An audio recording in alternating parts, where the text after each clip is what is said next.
হাদিসের দলিলের বাইরে যত মাজার আছে সব মাজার ভেঙ্গে গুড়িয়ে দাও। কোরআন হাদিসের বাইরে যত পীরের খানকা আছে সব পীরের খানকা আগুন দিয়ে জ্বালিয়ে দাও। কোরআন হাদিসের সত্যিকার দলিলের বাইরে শায়েখ নামে যত ভণ্ড আছে সব ভণ্ডের আস্তানা গুড়িয়ে দাও। এই সব ভণ্ডের দল সেখানে নিরাপত্তা, মানুষের জান মাল, সহায় সম্পদের হেফাজতের জন্য সর্বোচ্চ ভূমিকা আমি পালন করছি। হয়তো সবটা সামনে আসে নাই, অনেকটা প্রশাসনিক ভাবে আমি দায়িত্ব পালন করছি। প্রশাসনকে বলছি অমুক জায়গায় আপনারা অ্যালার্ট থাকবেন, ওখানে যেন কেউ হাত দিতে না পারে। তো আমি আপনাদের কাছে এটাই আমার পলিসি, আমার কর্মপন্থা এটাই যে আমরা যারা মাজারকে সম্মান করেন আমরাও মাজারকে সম্মান করি। অলিয়া উলিয়াদের মাজার অসম্মান করার কোনো সুযোগ নাই, মাজার অসম্মান করার কোনো সুযোগ ইসলামের মধ্যে নাই।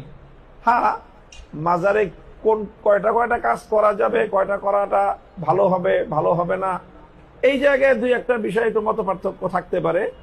সেটা বুঝের বিষয়, সেটা আলোচনার বিষয়, মারামারির বিষয় সেটা না। এটা মূল কথা। তো ইনশাল্লাহ আমি আমার ওই কথা সারা দেশে আমি যেটা বলি, তো মোহাম্মদপুরে তো আমি নতুন